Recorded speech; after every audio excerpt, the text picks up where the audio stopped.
रूबरू कार्यक्रम में आज हम मौजूद हैं राजधानी के किशनगढ़ गांव में, जहां पर हमारे साथ मौजूद हैं दिल्ली वेटरन्स के अध्यक्ष सुरेंद्र कुमार जी। सुरेंद्र जी, रूबरू कार्यक्रम में आपका स्वागत है। धन्यवाद शर्मा जी। मैं सुरेंद्र पहलवान, दिल्ली वेटरन्स का अध्यक्ष हूँ। आप जो ये कल प्रदर्शन करने जा रहे हैं, क्या मकसद है, क्या क्या मुद्दे हैं आपके? सर, इसमें कल का जो प्रदर्शन है, ये वन रैंक वन पेंशन को लेके प्रदर्शन हम करने जा रहे हैं। जो सरकार ने 2013 में वादा किया था, वो सरकार ने वादा पूरा नहीं किया है। और हम बार बार, हमने 14 नवंबर को ही प्रदर्शन किया था और हमने मेमोरेंडम भी दिया सरकार को, लेकिन हमारे को कोई रिप्लाई नहीं मिला। तो हम एक बड़े पैमाने पे कल 20 फरवरी को one rank one pension, disability pension, MSP को लेके फिर प्रदर्शन कर रहे हैं। वन रैंक वन पेंशन का मुद्दा जो है वो हमने सुना है कि सरकार ने हल कर दिया है, फिर ये प्रदर्शन क्यों? ये काफ़ी कंफ्यूज सरकार ने किया हुआ है। इसमें हमारे कुछ अफसर भी शामिल हैं। अगर वन रैंक वन पेंशन का मुद्दा सोल्व कर दिया होता सरकार ने, तो हम 14 नवंबर को प्रदर्शन नहीं करते। अगर ये वन रैंक वन पेंशन 1 और 2 दोनों में ही इतनी खामियां हैं, अगर ये करते तो हम 20 तारीख को इतना बड़ा प्रदर्शन नहीं करते। 20 फरवरी को, कल सोमवार को, पूरे भारत से कम 34-35 संगठन दिल्ली जंतर मंतर पा रहे हैं प्रदर्शन करने के लिए। सरकार से हम आग्रह कर रहे हैं, जो हमारी मांगे हैं उनको सुना जाए, उसको दूर किया जाए। क्या क्या मांगे हैं आपकी? सर, ये हमारी जो वन रैंक वन पेंशन का जो हमारी डिमांड है, इसमें सरकार में इस ओआरओपी में काफ़ी त्रुटियां पैदा कर दी हैं। जब ये 2012, 13, 14 में जब ये मेजर जनरल सतबीर सिंह साहब ने और मेजर जनरल कल्याण साहब ने जब इसका ड्राफ्ट किया, ड्राफ्ट करने वाले हमारे अफसर हैं, हम तो है नहीं, हमारे पास विद पावर नहीं है। तो उन्होंने जिस समय ये ड्राफ्ट किया, उस समय उन्होंने हमारे को कोई कुछ नहीं मालूम उन्होंने क्या ड्राफ्ट किया। और वो ड्राफ्ट करके और एमओडी को और वित्त मंत्रालय को और रक्षा मंत्रालय को उन्होंने सबमिट कर दिया।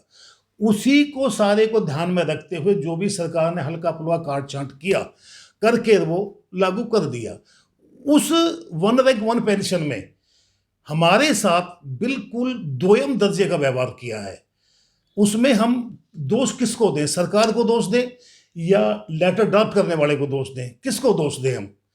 मुझे तो ऐसा लगता है इस सारे मुद्दे पे मोदी साहब की आंखों पे पट्टी बांध दी गई है और कानों में से आवाज नहीं जाने दिया जा रहा है। उनको शायद सही चीज मालूम नहीं पड़ रही है अभी तक, एक्चुअली सही मायने में बात क्या है। हम अपने प्रधानमंत्री साहब तक ये बात पहुंचाना चाहते हैं, सर एक्चुअली ये चीज़ है जो हम सिपाही होने के कारण हमारी आवाज़ वहाँ तक नहीं पहुँच पा रही है। मुद्दा क्या है? वन रैंक वन पेंशन का जब चला, मैं एक एग्जाम्पल देता हूँ। एक कर्नल की जो पेंशन है वो सपोज 40,000 रुपये है। हमें उसकी 40,000 की पेंशन से, और मेरी सपोज 10,000 रुपये है, तो मुझे अपनी 10,000 से कोई गिला नहीं है, उसकी 40,000 की पेंशन कोई गिला शिकवा नहीं है। उसको, वो कर्नल है, उसको मिलेगी। मैं सिपाही हूं, मुझे 10 मिलेगी, I am agree, I am happy. लेकिन जो 6 पे कमीशन पे जो फिटमेट पेंशन बनाने के लिए एक बेसिक पे फिटमेट फॉर्मूला लगाया गया, उसमें अब वो ड्राफ्ट किया था इंडियन एक्स सर्विसमैन लीग के अध्यक्ष ने और जनरल सेक्रेटरी ने, उन्होंने इसका पूरा ड्राफ्ट किया था। उसमें इन्होंने जो फिटमेट बनाया वो जवान जेसीओ का तो 2.57 का बनाया, जो बेसिक बनी उसका इनटू 2.57 से कर दिया। वहीं पर ऑफिसर का जो किया इन्होंने 2.67 का किया। इस और उसके बाद आ जाती है एमएसपी। एमएसपी में जवानों के लिए का तो उन्होंने ड्राफ्ट किया 5200 रुपये।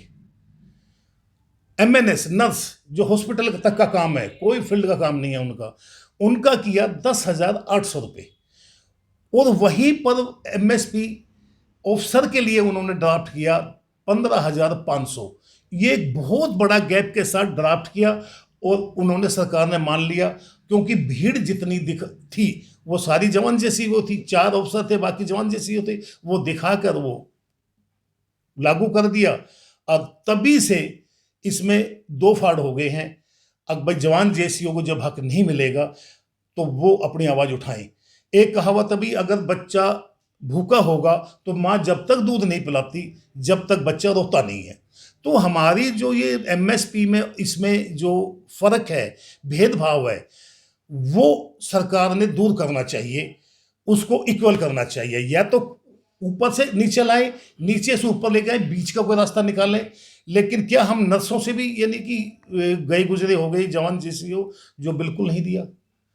अब OROP 2 जो डिक्लेयर की है, हौलदार रैंक तो फिर भी थोड़ा बहुत कुछ दिया है।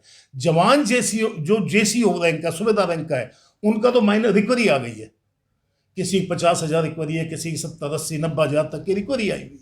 मेरे पास वो फिटमेट फार्मूला है जो सरकार ने अभी MOD ने जारी किया था। उसमें सूबेदार से लगा के ऑर्डिनरी कैप्टन तक अलग अलग रैंक का उसमें फार्मूला आ गया। तो इसमें ये सारी चीज़ को देखते हुए एक हमारा वो है, एक हार्ड मनी का वो है, जिसमें जवान जेसीओ के लिए 2,000 रुपये रखा है, MNS का 4,000 रुपये रखा है, ऑफिसरों ने अपना 6,000 रुपये रखा है, जबकि ये भी इक्वल होना चाहिए। इसमें भी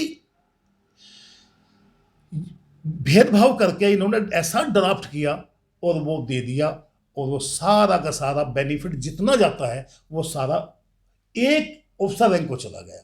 जबकि 1973 में जब इसका ये फॉर्मेट तैयार हुआ 1 रैंक 1 पेंशन का, उस समय ऑफिसर के लिए 1 रैंक 1 पेंशन थी ही नहीं। कोश्यारी कमेटी जब बैठी थी, कोश्यारी कमेटी में 1 रैंक 1 पेंशन में ऑफिसरों को नाम नहीं है, लेकिन वो हर चीज में अपने आप को ज्यादा कर गए और फिर हमारे को छोड़ते चले गए। यानी जो एक गैप है, जो सर्विस में गैप था, वो ही गैप इन्होंने मेंटेन करके रखा है और हमारे को आउट कर दिया। ये सारी चीज चलते हुए, ध्यान में रखते हुए, हमने अपनी अलग एसोसिएशन बनाई और हम इस मुद्दे को प्रधानमंत्री साहब तक ले जाना चाहते हैं। लेकिन जनरल सतवीर साहब बार बार इसमें अड़ंगा भी डाल देते हैं। कल उन्होंने वीडियो जारी करके अपील भी कर दी है कुछ लोगों को, बोल भाई कोई ना है इस प्रदर्शन में। तो अगर वो सही है तो वो अपील क्यों कर रहा है? ये बहुत बड़ा मुद्दा। अगर सही है तो अपील क्यों कर रहा है? और उसने अगर ड्राफ्ट सही उसको मैंने पेश किया था, हम उसकी कॉपी मांग रहे हैं, वो कॉपी नहीं दे रहे हैं। वो कह रहे हैं हमने सही किया था, सरकार ने किया है ये, तो उसकी कॉपी दे दो भाई हमारे को, हम देखना चाहते हैं क्या आप सही है या सरकार ने गलत किया। वो उसकी कॉपी भी नहीं दे रहे हैं। RTI से बाहर है एक्स सर्विसमैन लीग, उसमें RTI नहीं लगा सकते हम। तो ये सारी चीज़ों को मुद्दा रखते हुए ना, हमने ये कल 20 फरवरी को पूरे देश के एक्स सर्विसमैन जंतर मंतर पर इकट्ठे होंगे और हम ये 1 रैंक 1 पेंशन का मुद्दा प्रधानमंत्री साहब तक लेके जाना चाहते हैं। आपके चैनल के माध्यम से भी आवाज़ जाए। हमें बड़ी खुशी हुई आप आके हमारा इंटरव्यू लिया और आपने हमारी आवाज़ पहुंचाने के लिए कदम उठाया। बहुत बहुत धन्यवाद सुरेंद्र पहलवान जी, ये हमारा फ़र्ज़ है। हम भी आपकी आवाज़ सरकार तक पहुंचाएंगे और आपको न्याय दिलाने में पूरी सहायता करेंगे। कैमरामैन अशोक के साथ VP शर्मा, INS न्यूज़। धन्यवाद।